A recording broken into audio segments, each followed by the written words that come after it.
Chairman, fellow senators on the Judiciary Proceedings Committee. I'm Robert Broadus. I'm from Clinton, Maryland. First, I want to say, in response to some earlier comments to Senator Schenck, there is no compromise on this issue. There is no tweaking you can do to this bill that will make it acceptable. It is poison. Some other issues were brought up about the science behind the issue. If what I was taught is correct from 7th grade, 2 individuals from the same species can reproduce. If you're not of the same species, you cannot reproduce. Marriage is based on that idea. This is why, as people have alluded, people don't intermarry with non-humans.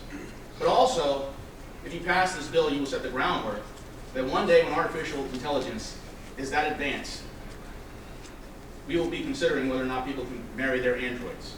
If anyone has watched Star Trek and you've seen the character Data, he was able, you laugh, but it's true. He was able to generate a tear because he could feel emotion. If you knock down marriage between a man and woman now, if you say that any 2 people who love each other can get married, then you set that precedent. But I want to talk about something more personal to me. I served 5 years in the military.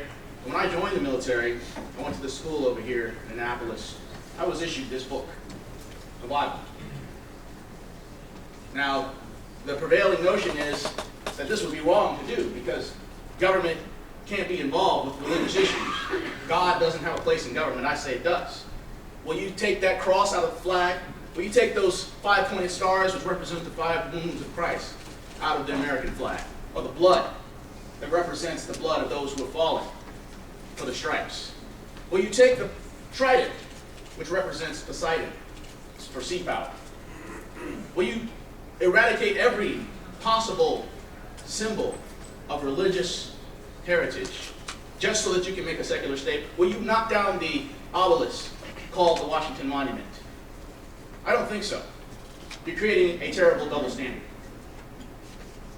I appreciate the fact that many ministers have come to testify today for and against the religious values, but I want to say that before the ancestors of Governor Martin O'Malley, the ancestors of Senator Rich Madaleno, the ancestors of Senator Alan Kittleman came to Africa to steal my people and bring them here, we already believed in God.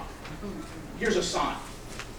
Here's a sign of a cross that predates your Christianity. And we worshiped it. We worship God by many names.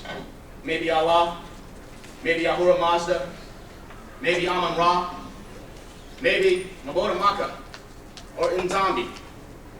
But when your time is up, can you just wrap up your testimony? You are living under an idea, a false idea of Hakuna Matata, that it doesn't matter.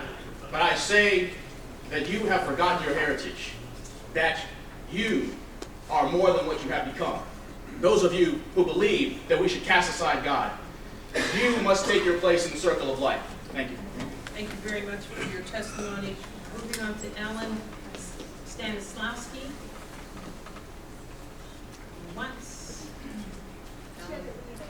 Beg your pardon?